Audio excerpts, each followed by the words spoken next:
president and owner of Great Canadian Travel Group. And very excited to have you here. Very excited to have MJ Swan from Adventure Canada. So welcome to our new office. We're quite excited that we've moved in and built the place. We're still finishing off the final touches before we kind of have our open house, which we are going to have when it's all finished and we've got everything hung up and the signs on the street, and it's been horribly cold. So interesting, the signs on the street were not able to be put up unless it was above -20. Just to let you know, that took 6 weeks. So as you've all been experiencing Winnipeg, we had the signs bought in January, and nope, they didn't go up until the third week of February.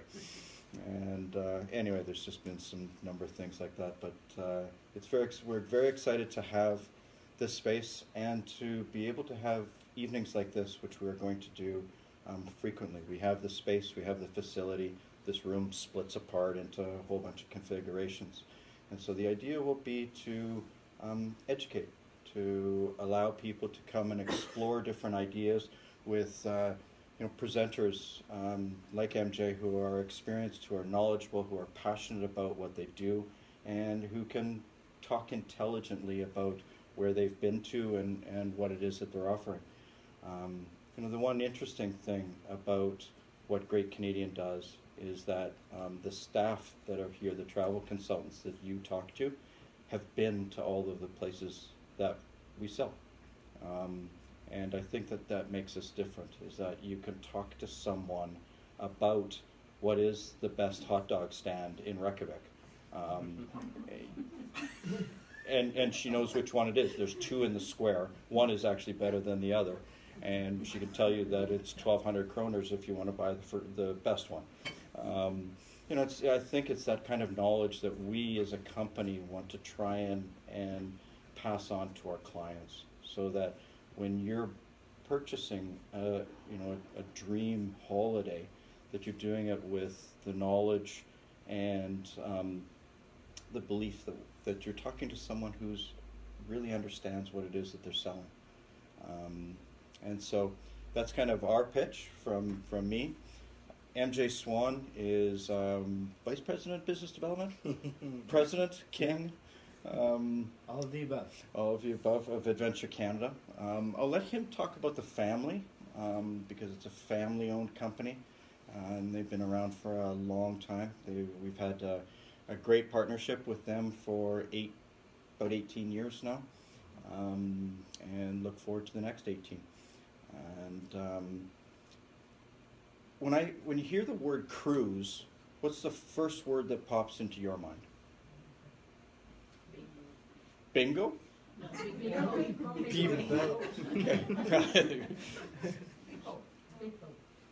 Any others? Water. Okay. Well, so I guess out of those three, people, what we're accustomed to seeing is giant cruise ships. And I think the cruising world has taught us that the most important thing on going on a cruise ship is the ship. MJ's going to flip that around and say that no, the most important thing on a trip of a lifetime is where you're going, not the mode of transportation upon which you're on. So that sort of environment about cruising versus an expedition cruising. The second thing is in MJ's world, when we have water, we have ice. And that's not just in the drinks that you're having throughout your experience, but it's floating around you, and it's part of the world. It's part of the excitement.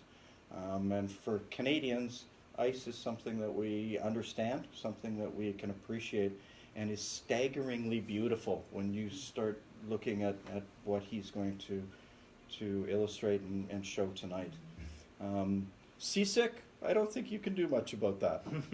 Just a few things. A few things. Yeah. So I'll let MJ take over. Thank you for being here tonight. We do appreciate that. Thank you, Ian. I appreciate that.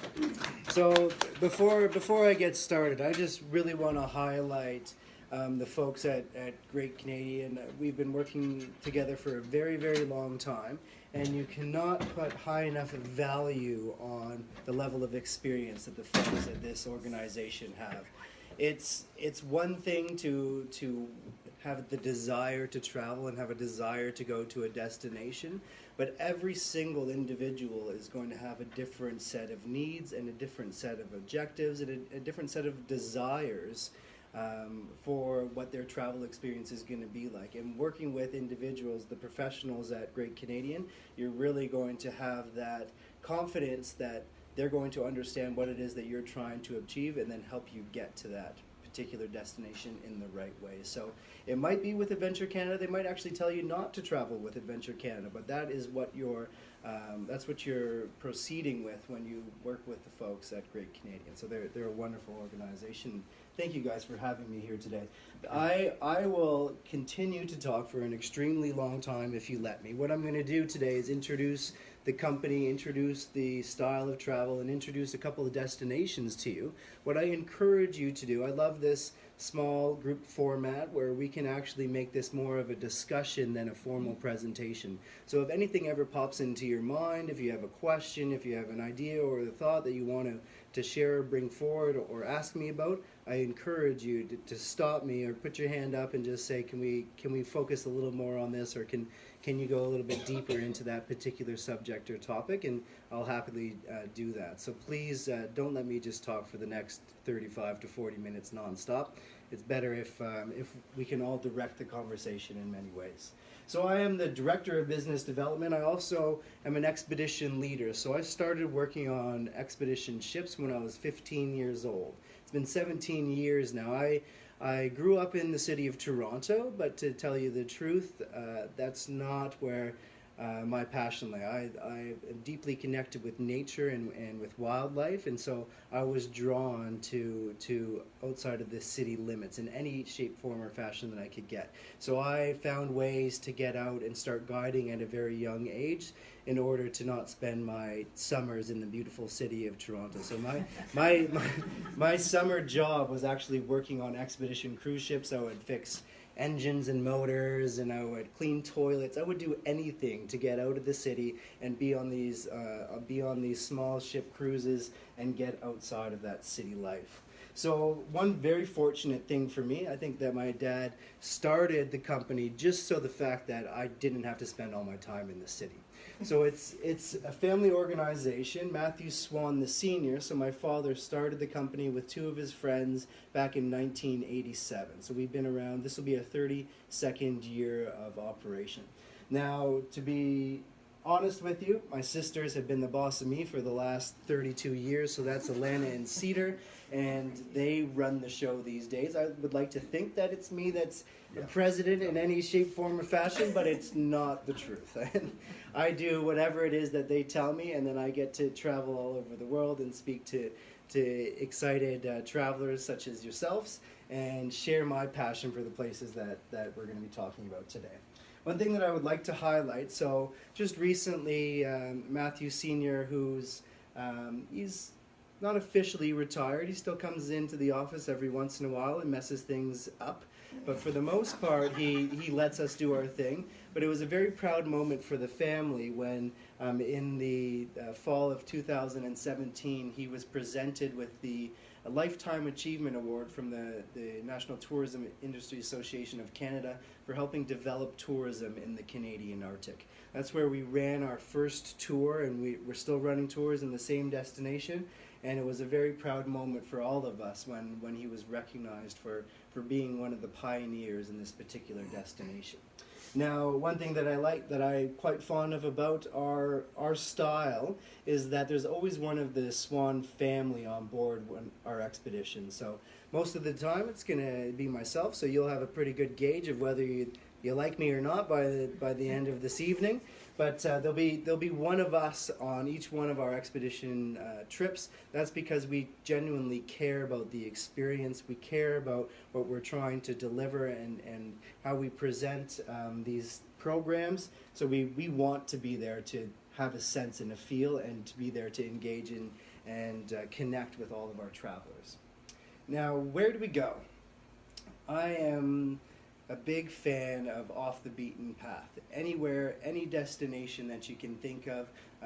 There's popular destinations like Iceland. For me, even Iceland, you can get off of the beaten path and not be in those areas that have 50 coaches and 1,000 hikers walking up and down the mountainside and enjoying the waterfalls and the landscapes. There's ways to do it outside of the major tourist destinations. So I love this photograph. You can see the lights of southern Canada and north, all over the U.S., North America. Those are beautiful destinations, but we will never run a tour there. We want to run the tours off the beaten path so you can connect with the small rural communities and really connect with nature. So we travel because we believe that this type of experience can really enhance life in many different ways. It can change your perspective, change your beliefs, it can change the way that you decide to interact with individuals on a daily basis and how you decide to conduct yourself. So we believe that connecting people to each other and to the land through innovative travel experiences can really change your perspective and hopefully keep learning, keep your education growing throughout the course of your life, no matter what stage you're at. So we feel that it's a very powerful mode. Now, there's three main points for a successful trip in our minds, and that's the natural history world, so connecting with the natural history. Culture is extremely important, and then wildlife. So these three main areas is what we tried to compile to make a successful expedition no matter where in the world it is. And for us, expedition cruising is the best way to connect with a destination. We find that these small ship experiences allow us the ability to transit overnight, arrive in a new destination, have a new horizon, have a new landscape, and minimize your amount of time in coaches and buses and actually enhance the amount of time that you're spending interacting with people and interacting with nature. So for expedition cruising, there's three main types of excursions that are all included in the tour cost. You would not pay additional for these items.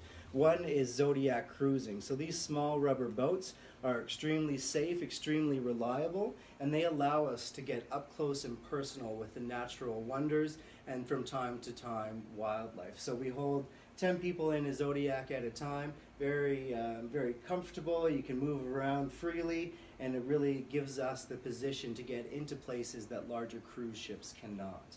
Now, this is probably my favorite out of all of the different types of excursions. I love being out on the water, and I find it extremely peaceful, so I enjoy it quite a bit. The second type of excursion is when we will do a community visit. Here we're visiting and exploring small rural communities, connecting with local guides. Extremely important for us to have local guides that will show us through what their way of life is, what modern life is like, and then also the history of the region and the destination as well. Now, this will be a variety of different things. It can be through the culinary scene, it can be through the political scene, it can be through the economic scene, through many different avenues, but it's important to understand not only what the history is, but also what life is like every day. Now, the third type of excursion is an expedition landing. So this is when we're off exploring the landscape, usually in small groups. Anywhere from about 15 to 20 is the ideal size. Not always possible, but that's what we try to keep our group sizes to, so that you're able to actually interact with our guides and our specialists out on the excursions. Now, it's catered towards two main areas. One is the activity level. We'll have walking options, hiking options that will be 8 to 10 kilometers that are quite vigorous. We'll have options that are 6 to 8 kilometers. We'll have those that are 4 to 6, 2 to 4, or even 2 or less kilometers, or even if you stayed up way too late the night before enjoying your bottles of wine, you can't even leave the beach, it's still okay. There'll still be an excursion option for you. So our staff will always be assigned to all of these different activities, so you're still getting the same level of interpretation no matter how vigorous your option is. And this is because of the amount of staff that we put on. We put on a very large team. The ship itself that we're talking about today is 198 passengers, and we put on 30 to 35 of our expedition team members. So it's a very large team compared to the amount of guests that are traveling. Now, I'm not a big fan of general guides. I don't want somebody that knows one or two things about everything. I want somebody that knows their topic inside and out. So we bring specialists that will know geology and ornithology and archaeology and geology and botany and any historians, any ology and other areas that you can come up with. And this is because we want the level of interpretation to be at a very high standard. We find that the best experience is going to be when you come away with a true understanding of a destination, and the level of interpretation that you receive is going to put the best foot forward. So we only bring specialists. We don't bring general guides. Now, the level of interpretation doesn't just happen out on the land. It also happens on board the ship. So we'll conduct a very thorough series of lectures, presentations, and workshops, again covering the sciences, but also the culture. So we'll have open panel discussions where we'll select a topic like economic development or climate change, impacts on communities, and then the culturalists will host a panel where you'll get to ask those questions, and the conversation will open and start, and it will be directed by the guests themselves. We also like to focus on the arts. So sciences and culture are extremely important, but we also like to stimulate the creative side of the brain as well. So we'll do things like beading workshops, we'll do printmaking workshops, we like to do journaling, writing workshops, we like to do sketching workshops, so anything that can stimulate that creative side of the brain as well.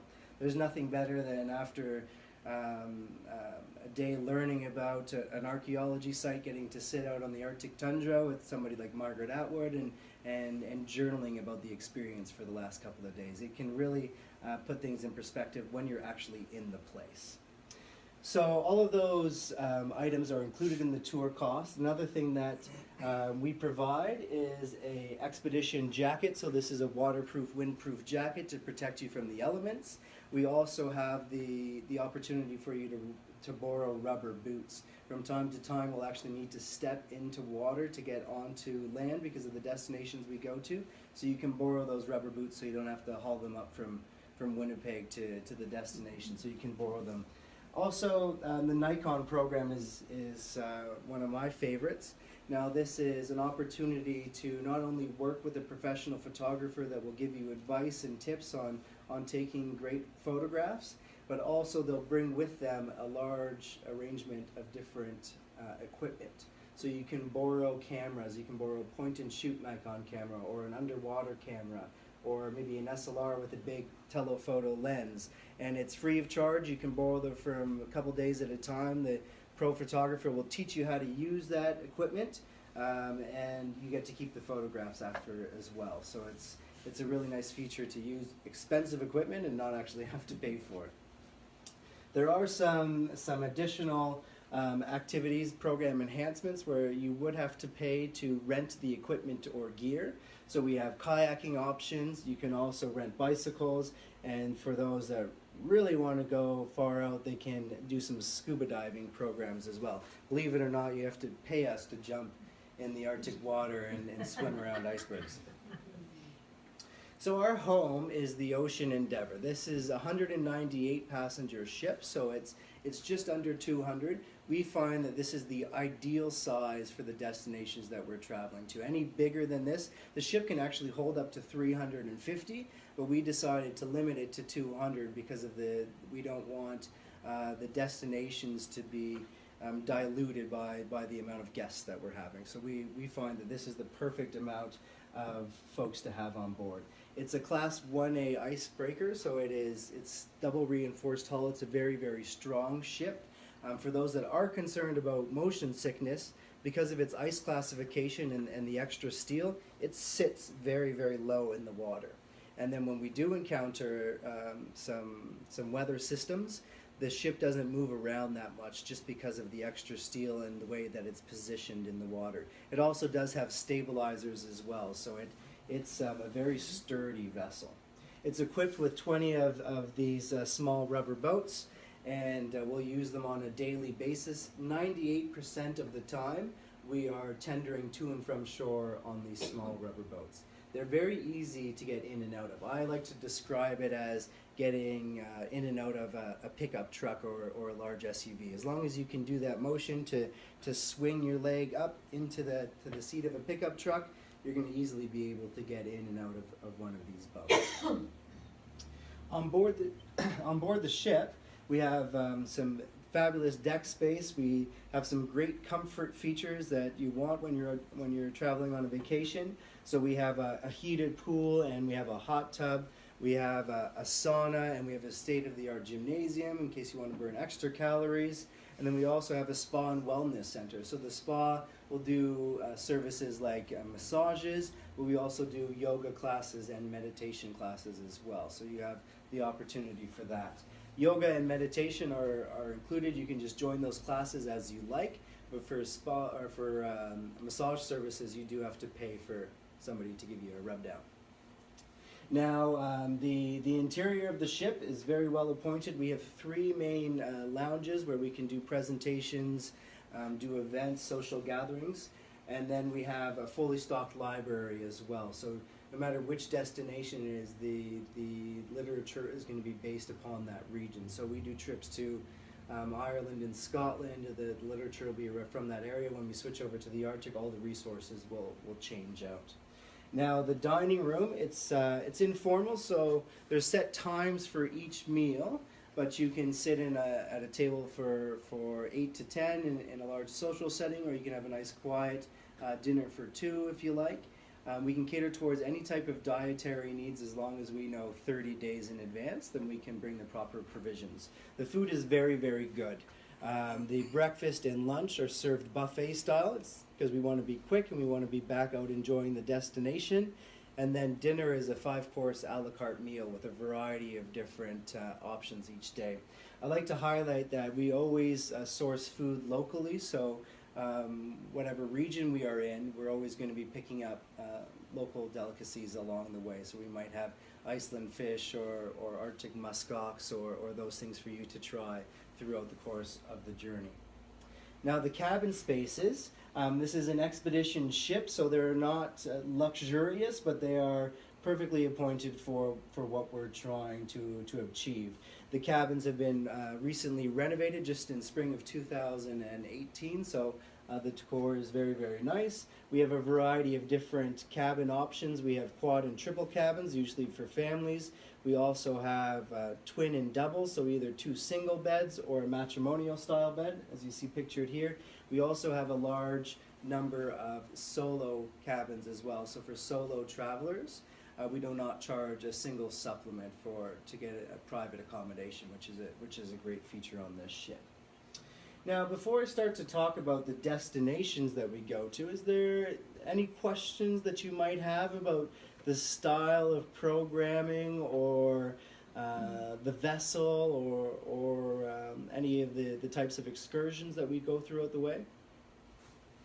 Yes. You talked about the workshops that Mm-hmm. you have on the ship. Do you have things like writing workshops and creative writing workshops? Have you ever had that? Yeah, we do. So one of our staples and what makes us different than other expedition companies is we do bring on an author on each one of our programs. So there will be somebody there that is writing a trip log that everybody will receive afterwards, so an account of the program. But they also conduct journaling workshops on board the ship and then also throughout the excursions as well, so you can find ways to be creative while actually exploring the land. Yeah. So did Margaret Atwood go on one or more of the excursions? Yeah, Margaret Atwood is an interesting story. So my father is a very, well, he's a unique character, and when he gets fixated on things, he really goes after them. So he found a way to meet up with Margaret at a social function and convinced her to come on one of our trips. So she's been traveling with us for the last 14 years, and she does one trip with us each year. Last year she was on our Iceland circumnavigation trip. So yeah, she's very witty and she's quite pleasant to be around. But she's very open and giving as well. We all know what she's doing these days from many different positive perspectives, but she's quite open about her opinions, and it's great to have her on board. Yeah. So she does come with us from time to time. Any other thoughts? So what I want to talk about now is the different destinations that we go to. So I've been to all of these regions myself. I've explored them both on expedition cruises and on my own personal time. And what I want to do is just give you a few highlights of each of the trips. We're not going to go through each itinerary. We would be here for way too long. But I just want to tell you what my personal highlights were, and hopefully that will get you interested in some of the destinations. So we have European expeditions. So in 2019, we're going to Ireland, Scotland, Iceland, and Greenland. So they're an itinerary for each of these. Currently, we're offering a special, which is 15% off of any of these European expeditions for 2019. So Ireland. Ireland is a beautiful place. We're there in June, which is a great time of year for marine wildlife and for seabirds. It's hard to get away from a spot of rain in the region of Scotland and Ireland, but this is typically a better time of year to be there. It starts and finishes in Dublin, so you'd have to make your way in and out of Dublin, and from there we'll take care of you. Some of the highlights for myself is Ireland is known for its history. One of my personal favorites is the Blarney Castle. So this is an important historic site. The castle was built in the 1200s, but for me, the botanical gardens is what really brings this spot to life. It's absolutely gorgeous. So we'll spend time doing a little tour around the castle, and then also time exploring the botanical gardens as well, which will be in full bloom in mid to late June. Also, the Cliffs of Moher, so these limestone cliffs, they stretch 14 kilometers long, they're 250 meters tall, and they make for very dramatic landscapes. And you can actually see a gentleman up here walking along the trails. So there's very easy walking trails up and along these cliffs. Obviously, you don't want to get too close to the cliffs, but it makes for absolutely beautiful photographs. Another one of my favorites is the UNESCO World Heritage Site, the Giant's Causeway. So a volcanic eruption has formed over 40,000 of these basalt columns as the magma solidified in the seawater, the salt water. It created these pillar shapes. Now it's also home to many different species of seabirds because it keeps them protected from predators. So it's a very popular spot for that as well. Is it, all natural formed? Yeah, these are all natural formed. Yeah, and so the legend has it that the giant Finn McCool wanted to do battle with the giants from Scotland, so they would use these pillars to cross over the causeway to see who was the supreme giant. Yeah, it's a really interesting spot for sure. Also, we visit into Belfast, which is a really, really interesting city. So that's another highlight of that program.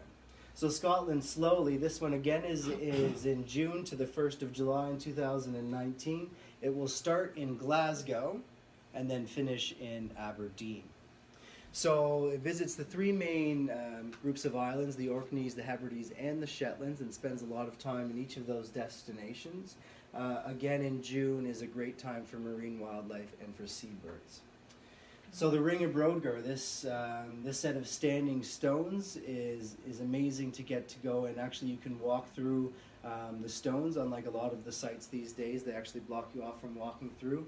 I find it extremely rewarding to spend time just standing next to these stones, knowing that they've been upright for over 5,000 years. It just really puts in perspective the timeline and what our planet has gone through over the years, and what those folks might have been thinking about that long ago when they built these structures. We also visit into Iona Abbey. So Iona Abbey is a major historic site. This is where St. Columba landed, and it's believed where the Book of Kells started, that now lives in Trinity College. It was believed that it was started in this monastery here in Iona. So we'll take time visiting this abbey. Also, St. Kilda is an island way far off of the mainland. Now, St. Kilda is known for its archaeology site, so we'll learn about that, but also it is home to a very large northern gannet colony. So the northern gannet is the bird with the largest wingspan in the northern hemisphere. The albatross in the south, in the north we have the gannet, so a very beautiful bird. And then it wouldn't be a trip around Scotland without drinking a little bit of scotch, of course, so we'll spend time in the distilleries, learning about how it's made, getting to do some tastings, hopefully purchasing a little bit, probably mixed in with a little bit of regret along the way as well. Then we have our Iceland circumnavigation, so extremely popular destination these days. I'm quite fond of this program just because of the effectiveness about costing. You have all of your excursions included, all of your accommodations, and all of your meals included when you decide to do this by an expedition cruise, and you will get to regions around the coastline that you cannot get to with coach tours. So I'm quite fond of this one. It's known for its geology, of course, a lot of volcanic activity in and around Iceland, which creates amazing waterfalls and geological features. At the time of year in July, a lot of marine wildlife, and hopefully we'll get to see some humpback whales as they bubble feed. So these are baleen whales. You can actually see the baleen here. So what they do is they circle their prey and they release bubbles to try and stir them up into a large grouper pod, and they'll take one massive gulp and swallow as much food source as they can. And then they use their massive tongue to push all of the water out, and the baleen acts like a strainer, and it'll keep the fish inside and push all of the water out. Unfortunately, I have seen it where the birds are trying to get some food as well. They might get a little bit too close, and a whale might actually take a gulp and get a few birds as a side dish, kind of like kale. Extra protein. And then, of course, not only the marine mammals, but Iceland has some land mammals as well, including the Iceland horse. So this trip here is called In the Wake of the Vikings. It's in July 14th to the 25th. It will start in Reykjavik, and then from there we do 2 days in Iceland, sail across to East Greenland, down to South Greenland, up the west coast of Greenland, to a place called Kangerlussuaq. So Kangerlussuaq is our disembarkation point. From there, we offer a charter flight that will go back into Toronto. So you would have to get to Reykjavik and then home from Toronto afterwards. Now this trip is timed perfectly for the ice breakup. You'll notice that instead of coming straight down across to Prince Christian Sund, we come across and then go on a little loop. What we're doing here is we try and hit the edge of the sea ice and then work our way down the edge of the sea ice. At this time of year, the sea ice is breaking up. It releases a lot of planktons, and that attracts a lot of marine wildlife. So here we're starting to get into some Arctic wildlife. We have the opportunity for viewing bears out on the ice. But not only bears, but walrus as well, and then many species of seals, and then also a lot of species of whales. So when that ice breaks up and the plankton is released, the circle of life, the fish gets attracted, the krill gets attracted, the seals get attracted. Everybody wants to be there and have their feed. So it's really good for wildlife, this particular program. We also visit into a number of different Viking sites. So this is a place on South Greenland where Eric the Red referenced his cousin's wedding. So we'll actually get to see the archaeology site that's referenced in those Viking sagas, which is a really interesting spot. Also, the Greenland communities will spend time in these communities, and they're brightly colored, very beautiful, and really interesting to get to spend time there. So what I'm going to do now is I'm going to switch over to our Canada and Greenland expeditions, and I'm going to start far north, and then we're going to make our way further south as we go along. So that's going to be the transition. Right now for 2020, we do have a 15% savings for 2020 if you're booking early. So it's the early bird gets the worm promotion right now. So what I want to do is I just want to highlight the 4 different tours that we have, and then I'm going to give you the areas that you should be excited for the Arctic. But first I want to just highlight the different tour options that we have. So our High Arctic Explorer, we have 1 departure in 2019 and 2 in 2020. You'll notice that it is in early August. So this is a great time of year for marine wildlife and birds, but then also the Arctic Big Five, which I'll talk about in just a second. So it's 24 hours of daylight at this time of year. The weather is warmer. That means the wildflowers are in bloom, and you're really getting the seabird activity that you wouldn't get later on in the season. When I say that it's warmer weather, it's about 5 to 10 degrees Celsius at this time of year. We also have our Into the Northwest Passage program. So Into the Northwest Passage is in mid to late August. So again, good for wildflowers and seabirds. This one is 17 days in duration, and it goes right into the Northwest Passage. So this region right here, which is the Northwest Passage, wasn't open for safe transit via ship in the last 10 years. It's only opened up recently for us to be able to explore these regions, so it's one of the true final frontiers to get to sail through the Northwest Passage.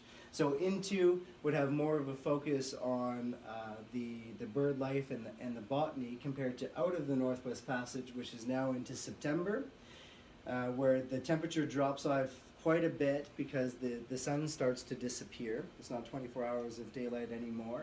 So the temperature drops off dramatically. We're now about -5 to 0 degrees Celsius. Right? And what you get there is all of the botany, the wildflowers have started to die off. The birds have started to move south because it's too cold for them. But what you get in exchange is the ability to sail further north. We will go about 80 degrees north on this journey, and you also have the opportunity for the Aurora Borealis, the Northern Lights. It's happening in July and August, but you just can't see it because it's 24 hours of daylight. But once we get into September and October, you do have the chance to see the Northern Lights. So MJ, when you go back to that one, is it a true statement that you are as far north at Greece Ford as you can go in Canada without a special license permit on a personalized private expedition? That's as far north as you can go?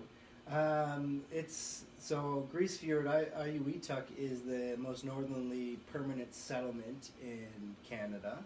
Okay. We don't have to apply for a special permit to go to sail further north, so we can sail up the east coast of Ellesmere Island and make landings. We don't need any permits for that, but it is the most northerly community in Canada. Yeah, there is Alert, which is a scientific research station also on Ellesmere Island, but it's not considered a permanent settlement, so it's not a community. It's more of a scientific research station. Yeah, but unless you're on skis or possibly snowmobile or a nuclear icebreaker, you're not getting further north than what you would on this trip. The only way to do that is through Russia. Yes, that's correct. You said that recently, in the last 10 years, you've been able to access the Northwest Passage. Mhm. Why is that? The question was, why can you now access the Northwest Passage? It's because of the ice breakup. So with the change in our climate, yeah, we're seeing these waterways that were never open up for about 2 to 3 weeks a year. The window is very, very short. We kind of just sneak in and then sneak right back out before the ice closes up again. And yeah, it's still for these programs, it's still a major variable.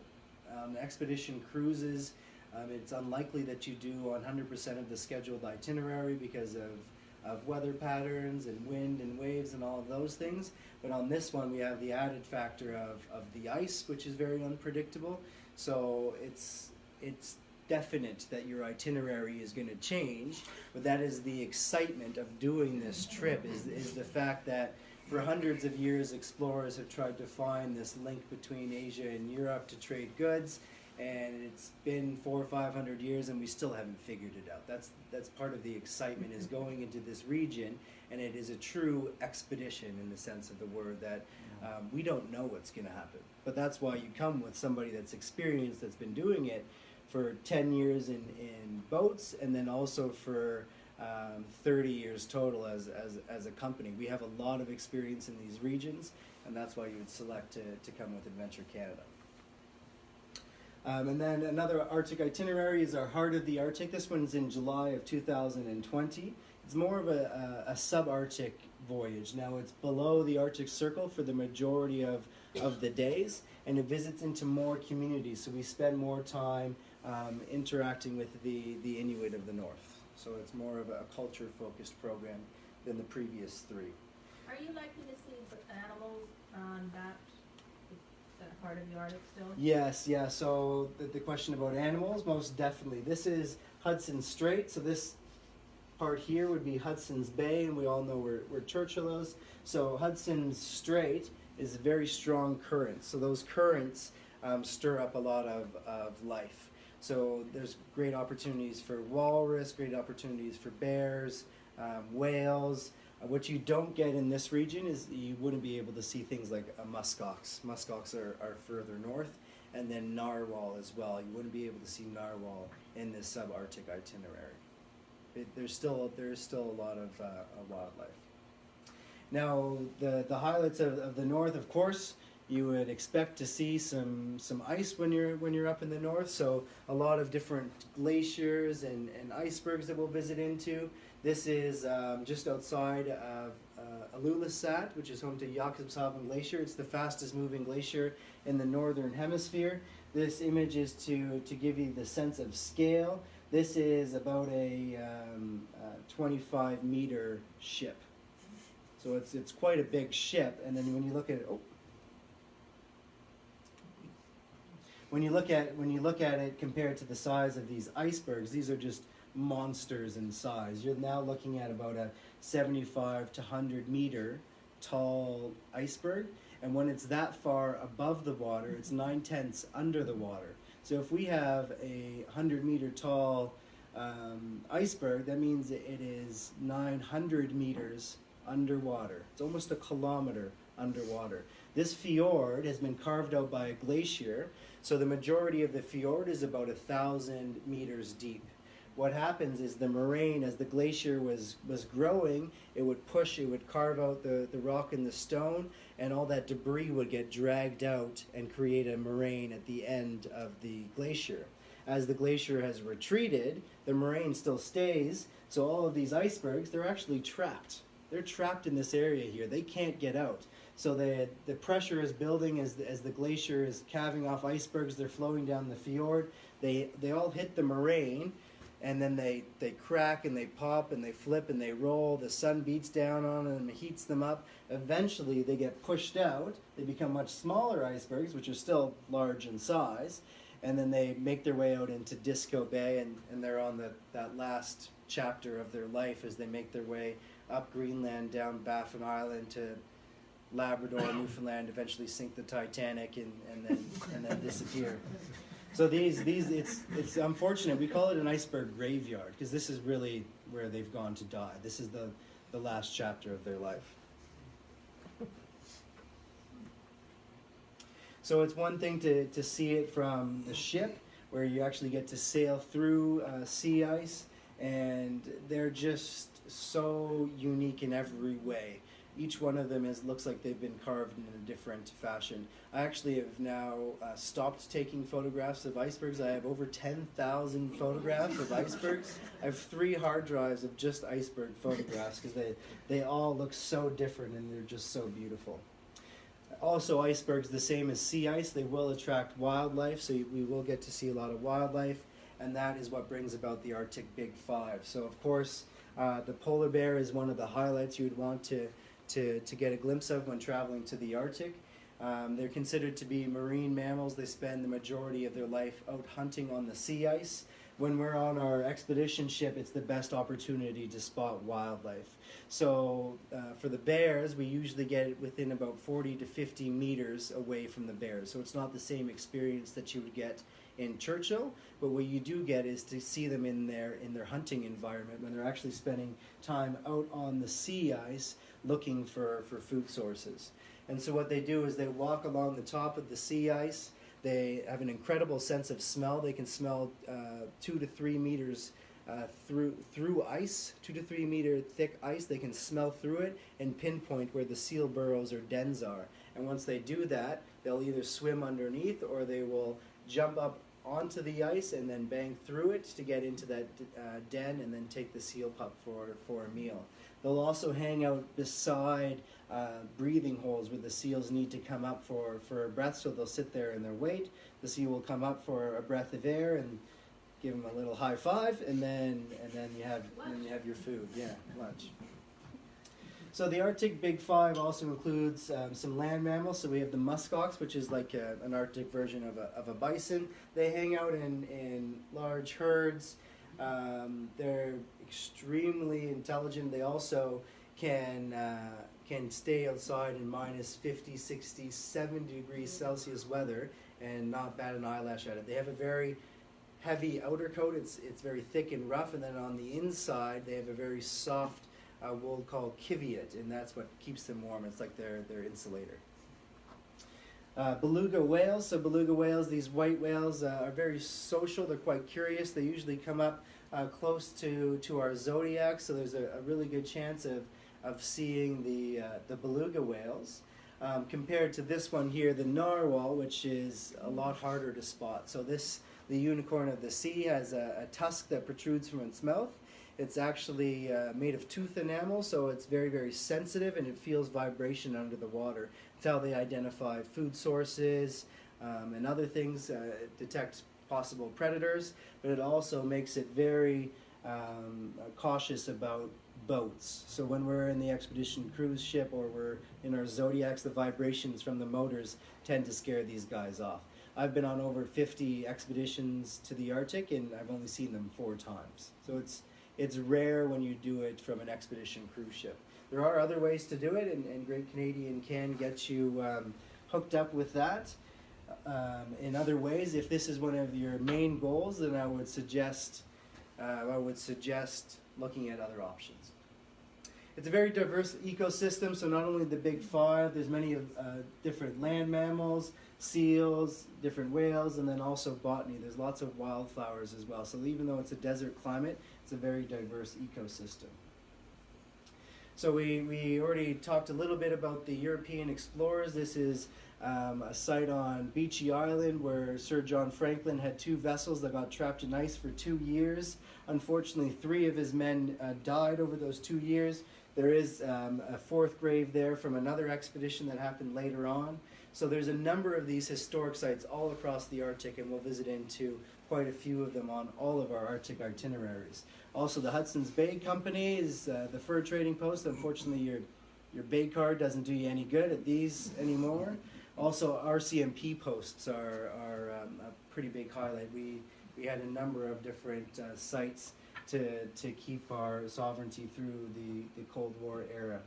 So probably the most significant is the Inuit of the North. This is a very beautiful group of people, very warm, very welcoming, very passionate about their history and their traditions, but very reserved. So it's better in small group scenarios to hang out and get to learn from them.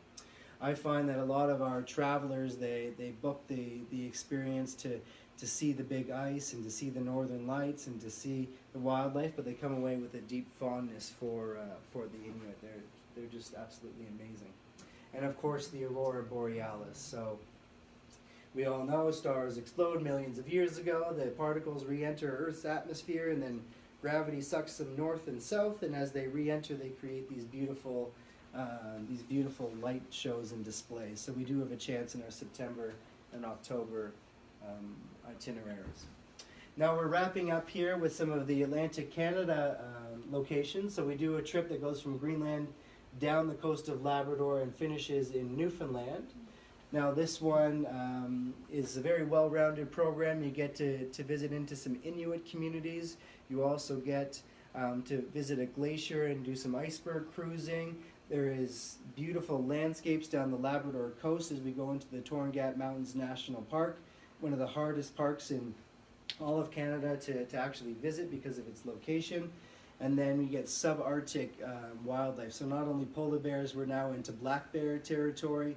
You'll get things like Arctic fox, caribou, lemmings, that type of thing. And this one is also very good for the northern lights. Now, the Newfoundland circumnavigation, I'm quite fond of this one because of the enthusiasm and the passion that the Newfoundlanders have. It starts and finishes in St. John's. It completely circumnavigates in 10 days. If you were to drive this itinerary, it would take you over 3 weeks, and you'd spend a lot of time in a car instead of actually enjoying the destination. So we get off every day. We go into 3 UNESCO World Heritage Sites. One is Lansom Meadows, so the only confirmed Viking site in North America. Red Bay is where the Basque whalers were viciously harvesting whales in the 1600s to refine oil and light the lamps of Europe. So we actually call into one of their oil refineries in Red Bay. Grossmorn National Park is a very interesting geological site. You can actually walk on the tablelands, which is the Earth's mantle, so it's something that you can't see anywhere else in the world. And then a couple of days on the south coast where there is no road access. You can only get there via ship. Another program is our Mighty St. Lawrence trip. So this one starts in Quebec City and sails out in the month of June.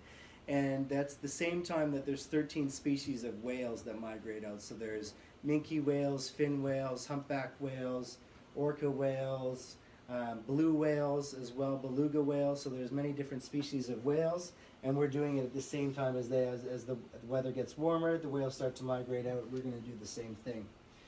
Quebec is of course known for good wine and good cheese, but also some beautiful landscapes as well. And then Atlantic Explorer is the last one I'll introduce today. So this one is a combination of Newfoundland, Nova Scotia, and New Brunswick. Again, numerous historic sites, Louisbourg and Lunenburg, and then also Campobello Island. So some pretty significant coastal historic sites. And then visiting into Sable Island, which is a small sand spit about 16 nautical miles long. It's home to some very unique bird species, and then also one of the few remaining wild horse populations of this beautiful planet. So a few things that I would just like to mention. We're family friendly, so of course you're welcome to bring your family, your grandchildren, your kids, whatever you like, but just be aware that there are families that do join our expedition, so I want you to be aware of that. We do offer a youth discount instead of a seniors discount. We're trying to encourage students to continue to travel to these places and get to experience it firsthand and hopefully come back as ambassadors for change. We also have a multi-trip savings and a loyalty program, and then I already mentioned our free singles supplement. So if you're able to convince some friends, we also have some group options. So if you wanted to travel with some of your friends, we're very happy to accommodate that. And then our loyalty program. So if you're traveling with us more than once, then we will reward you for trusting us again. So what I would like to do is just finish here with a short video. It's about a minute long, and this is taken on our Out of the Northwest Passage, so the colder of the 2 Northwest Passage programs. The one that's in September, so you'll notice the colder tones throughout the course of this video.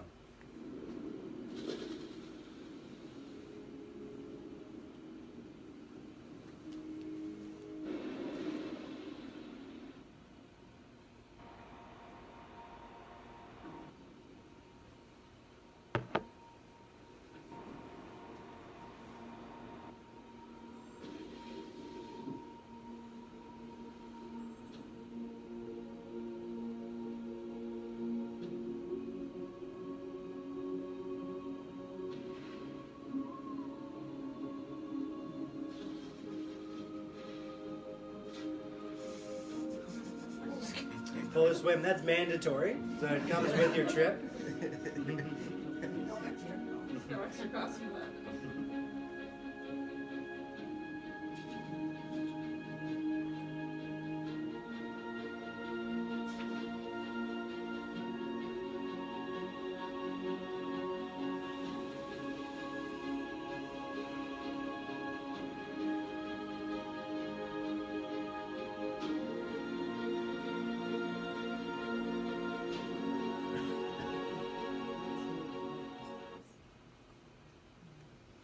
So I'll leave it there. Of course, if you have any questions, I'm very happy to hang around and chat.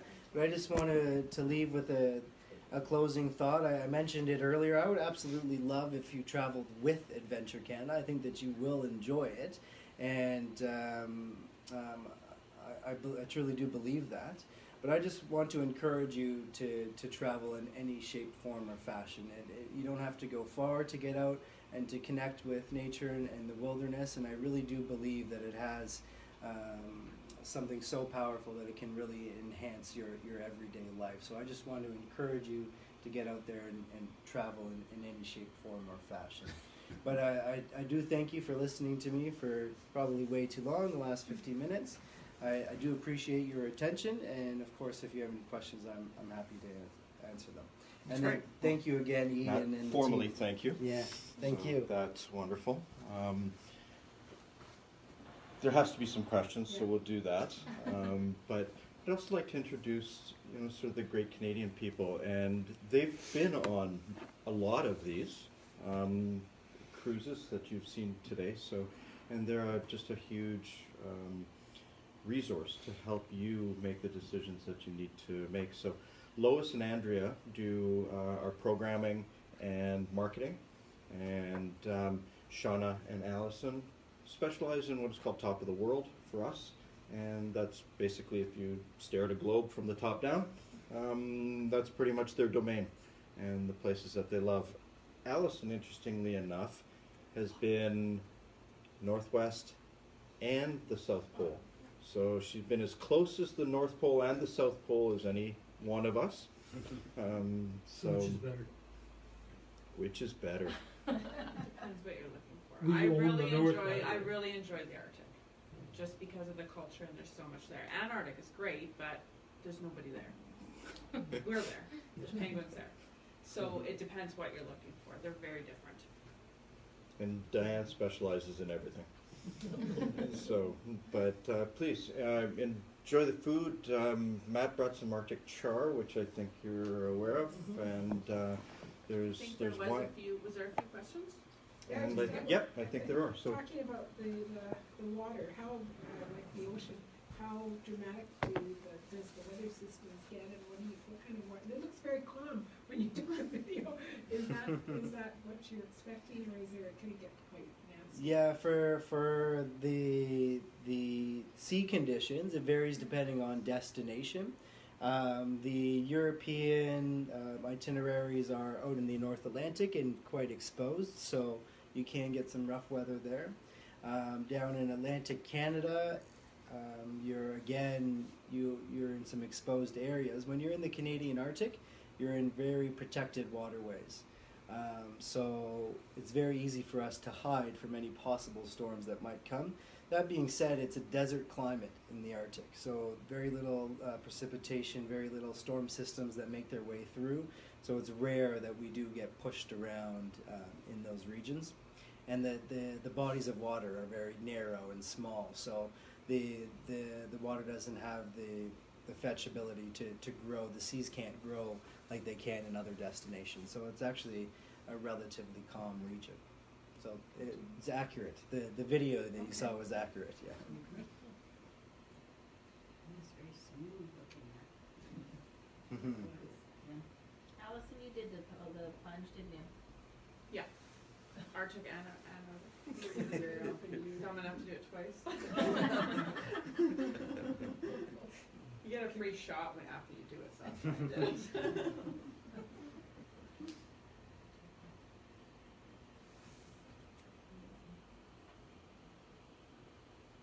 All right.